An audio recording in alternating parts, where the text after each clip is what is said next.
कोई मन में अगर जिज्ञासा है तो आप हमसे संवाद कर सकते हैं। ठीक है, ठीक है, धन्यवाद।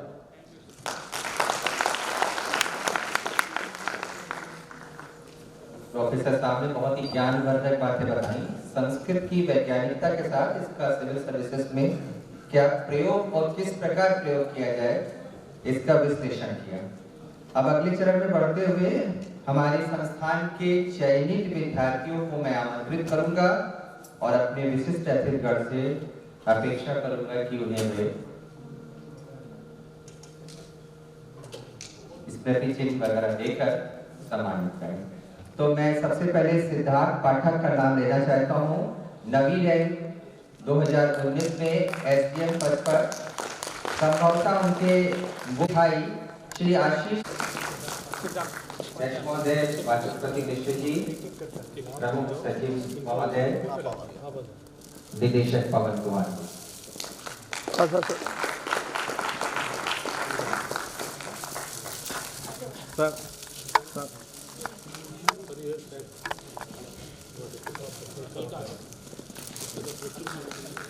सर रुक जाइएगा, सर रुक जाइए। महत्वपूर्ण सर पवन सर थोड़ा सा sir, thank you.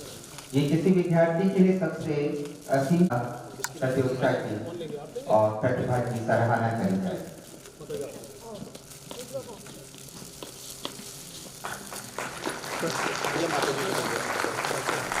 Pawan sir थोड़ा सा आगे, पवन सर थोड़ा सा आगे आ जाइए।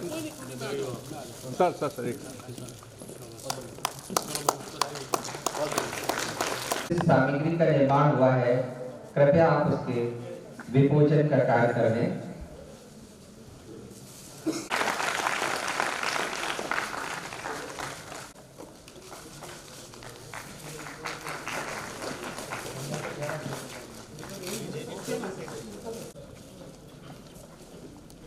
एक मिनट फोटो लेने के पहले देख लीजिए सारी किताबें सीधी है ना। कई बार वो होता है कि सर संस्थान के लिए ये स्वर्णिम ऐतिहासिक क्षण है जब इसकी लिखित हुई विभूतियों द्वारा विमोचित किया जा रहा है। सर पवन सर सामने सर।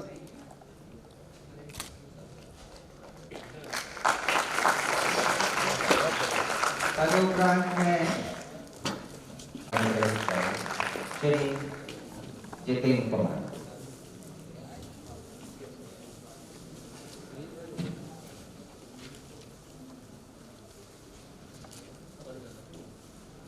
संस्कृत संस्थान के अध्यक्ष श्री वाचस्पति मिश्र जी, निदेशक पंचायती राज अनुज झा, निदेशक संस्कृत संस्थान पवन कुमार, अपर निदेशक पंचायती राज जितेंद्र राजकुमार, यहाँ पे उपस्थित अन्य मंचस्थ सम्मानित गणमान्य अतिथि और नीचे बैठे हुए छात्र छात्राएं, उनके साथ आए हुए अभिभावक जो इस कार्यक्रम में भाग ले रहे हैं। ये अत्यंत हर्ष का विषय है कि संस्कृत संस्थान अपने तीसरे बैच को सिविल सर्विसेज के लिए सफलतापूर्वक ट्रेन करने जा रहा है। और इसके पहले की जो 2 बैच में सफलता का अनुपात रहा है, जैसा अभी निदेशक पवन कुमार ने बताया कि 50 बच्चों को इन्होंने स्क्रीनिंग करके लिया और उसमें से 5 बच्चे सेलेक्ट हुए, यानी 10%। बहुत हाईली पेड जो यहाँ पे कोचिंग इंस्टीट्यूट्स हैं, उनकी भी 10% सक्सेस रेशियो नहीं होती, क्योंकि वो ये कभी नहीं प्रचारित करते हैं कि उनके यहाँ पे इनरोलमेंट कितना हुआ, कितने लोगों ने नामांकन लिया। वो सिर्फ ये प्रचारित करते हैं कि हमारे कितने बच्चे सफल हुए। वो कितने बच्चे कितनों में सफल हुए ये नहीं बताते और बड़े बड़े विज्ञापन दे करके अपना व्यापार करने में ज्यादा इंटरेस्ट रखते हैं। मुझे ये कहने में बड़ा गर्व है और खुशी है कि संस्कृत संस्थान में जब से वाचस्पति मिश्र जी ने कार्यभार संभाला अध्यक्ष के रूप में, और जब से पवन कुमार ने निदेशक के रूप में लिया, निश्चित रूप से ये सरकार का एक ऐसा नेग्लेक्टेड टाइप का डिपार्टमेंट था भाषा विभाग में, जहाँ पहले ये समझा जाता था कि जो सरकारी कामकाज है उसका अनुवाद करने के अलावा भाषा विभाग के पास और कोई काम नहीं है। लेकिन जो हमारे संस्थान हैं, उन संस्थानों में भी ज्यादातर उनकी भूमिका कवि सम्मेलन, मुशायरा या फिर साहित्यकारों को पुरस्कार देने तक सीमित रहती है। उससे परे हट करके इन्होंने ये सोचा कि सिविल सर्विसेज के एस्पिरेंट बच्चों को प्रशिक्षण दिया जाए, और ये कार्यक्रम बहुत ही सफल हुआ। इसके पहले उर्दू संस्थान में भी एक उत्तर प्रदेश उर्दू के बच्चों के लिए IAS की ट्रेनिंग, सिविल सर्विसेज की ट्रेनिंग भाषा विभाग देता रहा है, जो यहीं लखनऊ में पारा में है। और ये दूसरा भाषा विभाग का संस्कृत में आरंभ हुआ, जिसकी इतनी सफलता हुई। आज निश्चित रूप से आप लोग सब जो यहाँ इकट्ठा हुए हैं, या यहाँ पे इसके पहले क्लासरूम डिस्कशन का ये स्थान नहीं है, वहाँ पे सीखने को आपको बहुत कुछ है। यहाँ पे तो आपको ये जानना है कि सिविल सर्विसेज ही क्यों और किस प्रकार, आखिर क्यों कैरियर में हम ये सोचते हैं कि हम सिविल सर्विसेज में ही जाएं, और किस प्रकार जाएं, उसके पीछे क्या स्ट्रेटजी हो। इस पे अनुज ने काफी विस्तार से आप लोगों के साथ इंटरेक्ट किया। आप में से कोई बताएगा कि क्यों सिविल सर्विसेज को ही वो कैरियर चुनना चाहता है? कोई भी? सबको घर जाने की जल्दी है क्या? कोई बच्चा? हाँ, क्या? Social service in the society. हाँ, पीछे और सर रिस्पेक्ट। हर बच्चे के अलग अलग जवाब हो सकते हैं, बट एक चीज जो मैं आपको बताना चाहता हूं कि सिविल सर्विसेज आपको वो सफलता दिलाती है जिसमें सर्विस ज्वाइन करते ही आप टॉप रैंक से शुरुआत करते हो। अगर आप IAS बनते हो तो 21 साल की उम्र में आप न जाने कितने सर्विस वालों के ऊपर बॉस बन जाते हैं। PCS बनते हैं तो डिप्टी कलेक्टर के रूप में न जाने कितने बेसिक शिक्षा अधिकारी और तमाम अलग अलग सेवा के कितने अधिकारी होंगे जो आपके अंडर काम करेंगे।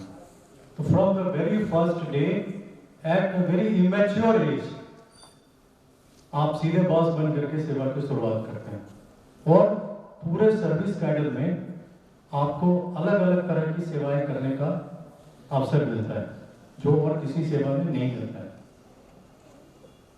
कैसे करें? अलग अलग रास्ते हैं, सब रास्ते पहुंचते वहीं पे हैं, उसके लिए प्रयास करने की जरूरत है। हार्ड वर्क अनुज ने बताया कि मूल मंत्र है, वो एक कविता है, करत करत अभ्यास पे जरमती होत सुजान, रसड़ी आवत जात पे सिर पर करत निशान। बिना अभ्यास के कुछ होता नहीं है, और हर विपरीत परिस्थितियों में भी। और एक जरूरी कॉल है, मैं कॉल ले लूं।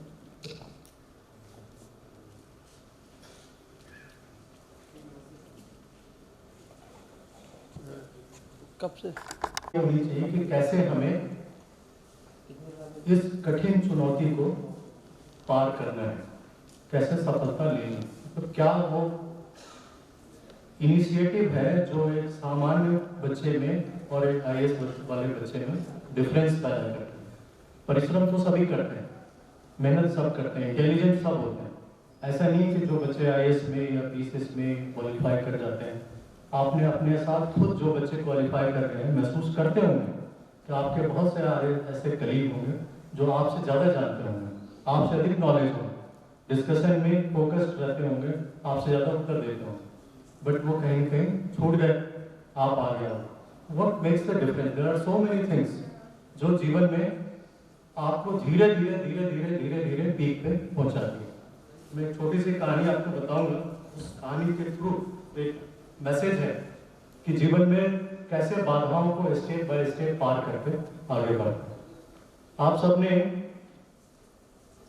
महाराष्ट्र में जो गणेश चतुर्थी के समय में दही हांडी का त्योहार होता है, उसको या तो वीडियो पे देखा होगा या फिल्मों में देखा होगा। तो बड़ा पेट है, फिल्मों में भी फिल्माया जाता है। उस पिक्चर को आप इमेजिन करो तो उसमें आप ये देखेंगे कि नीचे से ऊपर रस्सी में दही की हांडी लटकाई जाती है और नीचे से कई फ्लोर में बच्चे चढ़ करके खड़े होते हैं और ऊपर जाकर के उसको तोड़ते हैं। मैं एक बार मुंबई में था, ये दही हांडी का फेस्टिवल देख रहा था, तो घूम घूम करके देखा, मुझे बड़ा अच्छा लग रहा था। तो मैंने देखा कि जो, अब मैं आपको बताता हूँ उससे क्या लेसन डिराइव करते हैं लाइफ में आगे बढ़ने का। एक कि जो दही की हांडी हर कॉलोनी में लगी रहती है और लोग कॉलोनी में गाड़ियों में जा करके उसको तोड़ने का प्रयास करते हैं। जो हांडी सबसे नीचे होती है उसमें सबसे कम पुरस्कार होता है और जो सबसे ऊंची होती है उसमें सबसे अधिक पुरस्कार होता है। तो मैंने पूछा वहां के लोगों से कि साहब जो सबसे नीचे वाले में सबसे कम पुरस्कार है, ऊपर वाले में सबसे अधिक, उसमें ज्यादा जो सबसे नीचे वाले हैं उसको तो कोई भी तोड़ने को चला आता है, बहुत लोग आ जाते हैं या कोशिश करते हैं कि हमारी कॉलोनी में ही रह जाए, लेकिन जो सबसे ऊंचा है उसको तोड़ने कम आते हैं। तो जब आप लाइफ में सबसे हाईएस्ट मिशन के लिए प्रयास करते हो तो आपके आसपास कंपीट करने वाले लोग बहुत कम होते हैं, क्योंकि ज्यादातर लोग पहले उम्मीद छोड़ दिए रहते हैं कि मैं वहां नहीं कर पाऊंगा। तो ऑलवेज एस्पायर हाई। आप जब ऊंचा सपना देखोगे तो आपके साथ साथ चलने वाले और कंपीट करने वाले लोगों की संख्या घट जाएगी। आप जीवन में जितना नीचा लक्ष्य देखोगे, आप देखोगे कि आपके आसपास संघर्ष करने वाले उतने अधिक हैं और आप पीछे छूट जाओगे। तो फर्स्ट लेसन जो पहला पार्ट उससे ये मिलता है। दूसरा आप ये देखेंगे कि नीचे से जो बच्चे खड़े होते हैं तो एक के बाद एक जब वो चढ़ते हैं तो कुछ गिरते भी हैं। उसमें कुछ बच्चे मोटे होते हैं, कुछ बच्चे पतले होते हैं। जो सबसे पतला और सबसे ज्यादा फुर्तीला होता है वो सबसे ऊपर जाता है और उसको ऊपर भेजते हैं कि वो फटाफट ऊपर चढ़ के ऊपर तोड़ने की कोशिश करेगा। जो मोटा होता है वो नीचे होता है, पर उपयोगिता सबकी है। अगर पतले वाले को नीचे डाल दें तो वो फिर लोड बियर नहीं कर पाएगा। तो आपके जीवन में सब्जेक्ट वाइज किसी चीज में आप स्ट्रांग होंगे, किसी सब्जेक्ट में आप कमजोर होंगे, लेकिन आगे चल करके जब आप किसी ऊंची जगह के लिए छलांग मारने की कोशिश करोगे तो वो आपके सारे गुण आपके काम आएंगे। तो उन सबको सहेज करके आपको एक पीक तैयार करना है। जब उस पे बच्चे चढ़ते हैं तो नीचे यहाँ पे यूपी में कुछ जगह पे होता है जो यहाँ पे गद्दे बिछा देते हैं, वहां पे नीचे गद्दा नहीं होता, ये गिरते भी हैं और चोट भी लगते हैं। और जब वो लोग गिरते हैं, नीचे चोट लगता है तो उसको हॉस्पिटल में ले जाने की व्यवस्था रहती है। तो मैंने पूछा कि भाई इनकी सेफ्टी के लिए क्यों नहीं इंतजाम करते हो? तो कहा साहब अगर उनको गिरने का भय नहीं होगा तो कंधे पर मजबूती से पैर नहीं रखेंगे। अभी एक बच्चे ने कहा ना कि इसके अलावा मेरे पास कोई और रास्ता नहीं।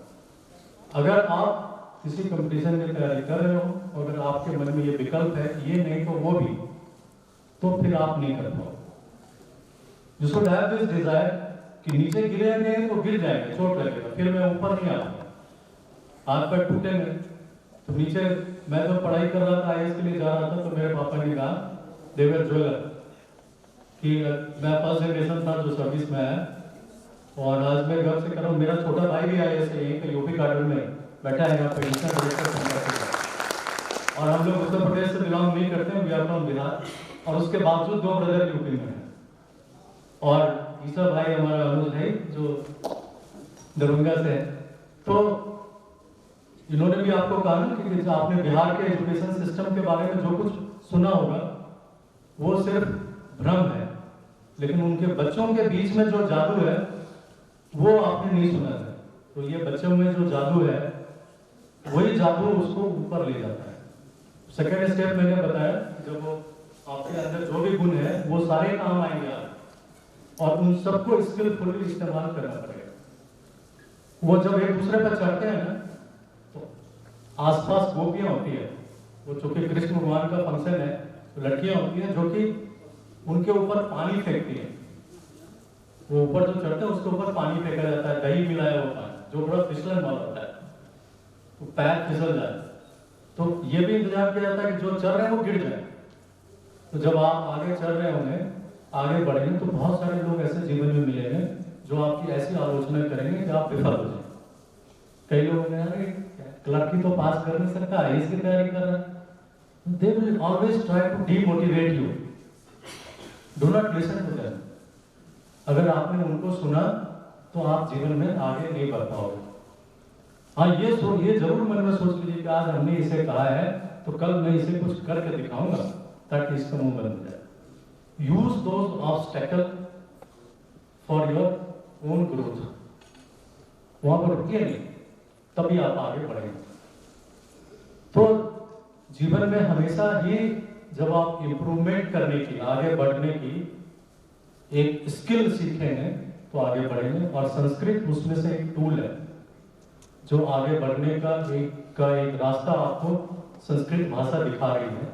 ये एक स्ट्रैटेजी का पार्ट है। जैसे आईआईटी के जो बच्चे होते हैं, वो आज देखें कि जो सिविल सर्विसेज में सबसे ज्यादा आईआईटी के बच्चे आए। कारण क्या है कि आईआईटी में उनको इतनी मेहनत करने की आदत पड़ जाती है कि वो आईआईटी क्वालिफाई करने के बाद सून आफ्टर सब्जेक्ट बदल करके दूसरे सब्जेक्ट से भी कर जाते हैं। तो कठिन परिश्रम और सही स्ट्रैटेजी, तो उस सही स्ट्रैटेजी में संस्कृत भाषा आपके कार्य को आसान कर देती है। क्योंकि जो संस्कृत के मार्किंग है वो एक तो मैथमेटिकल है, जैसे गणित में नंबर कम कटते हैं वैसे संस्कृत की मार्किंग होती है वो आपको मैथमेटिकल होती है। दूसरी, संस्कृत का जो ग्रामर है that is the mother of many Hindi languages. जैसा प्रोफेसर साहब ने बताया कि उनके कई बच्चे जो क्वालिफाई किए, जो संस्कृत जानते थे, दूसरे स्टेट में जाकर के उस स्टेट की भाषा को, उस राज्य की भाषा को उतनी ही आसानी से सीख गए। तो ये चीज आपको बहुत मदद करेगी। मैं आप सबके भविष्य की सफलता की कामना करता हूं और फिर से आप लोगों को उम्मीद दिलाऊंगा और कहूंगा कि जीवन में जब लगे ना कि हार रहे हैं, जब लगे कि अब नहीं हो पाएगा, तो वही वो क्षण होता है जो आप अपने आप को ऊपर उठाओ और नहीं, ये तो जो है इसके बाद ही तो जीत है। हार मान गया तो मान गया। जो आदमी गिरने के बाद भी उठता है वही जीतता है, जो गिरने के बाद गिर जाता है वो आगे नहीं उठता। तो हमेशा इसको कड़ी बांध करके रखिए और आगे बढ़िए। आप सबके साथ मेरी शुभकामनाएं। Thank you.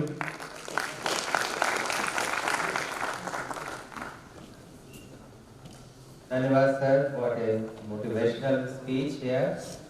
सर ने पिछली बार भी अपने हॉस्टल के जीवन के बारे में बताया था, उस स्ट्रगल के बारे में, वो भी बहुत ही मोटिवेशनल था।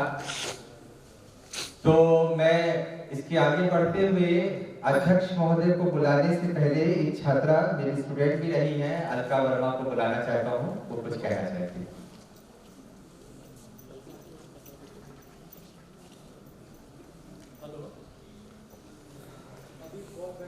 पंचासीन अतिथिगणों को और यहाँ आए हुए सभी छात्रों को मेरा सादर अभिनंदन। मेरा नाम अलका वर्मा है।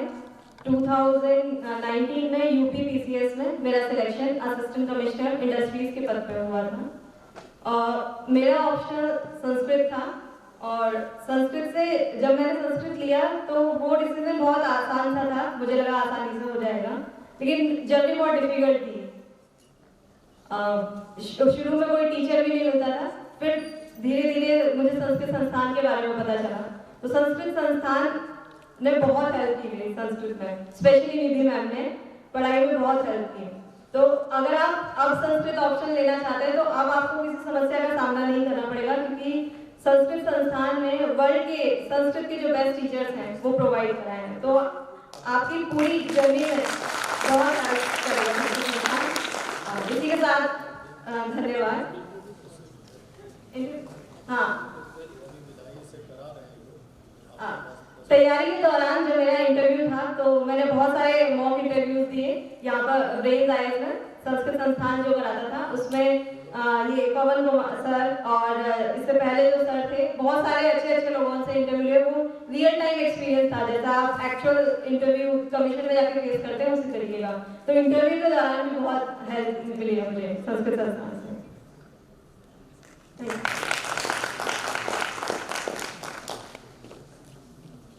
श्रृंखला में बढ़ते हुए मैं अब निदेशक महोदय, अध्यक्ष महोदय प्रोफेसर वाचस्पति मिश्र जी को मंच पर आमंत्रित करता हूँ।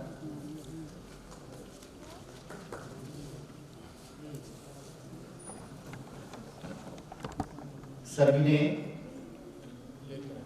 बहुत ही प्रेरणास्पद बातें रखी।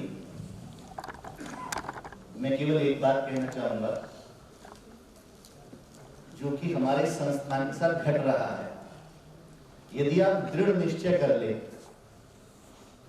कि होना ही होना है, कैसे भी करना है, तो प्रकृति आपकी सहायता करती है। मैं फिर कह रहा हूं, दृढ़ निश्चय के साथ करना है, कैसे भी करना है, मुझे ही करना है, जो कुछ भी होगा सोचना और उसके बाद करना, तो प्रकृति भी आपकी सहायता करती है। हमारे प्रमुख सचिव बैठे हुए हैं। जब मैं आया था तो हमारा जो अनुदान था केवल 40 लाख था। सर के प्रमुख सचिव ने और कहीं 1 करोड़, कहीं 5 करोड़, कहीं कुछ करोड़, हमने कहा नहीं, हमें चाहिए ही चाहिए। तो जब हम लोग बनाते थे, अपनी योजना बना के देते थे, तो सब लोग हमारे बैठे हुए थे, जगदानंद जी भी हैं, कम लिखे, भाई 40 का 80, मैंने कहा नहीं, हमें चाहिए ही चाहिए। और फिर मिला। ऐसे ही जब हमने EIS की परिकल्पना प्रारंभ की थी, तो मैं इसके लिए अपने प्रमुख सचिव को भी धन्यवाद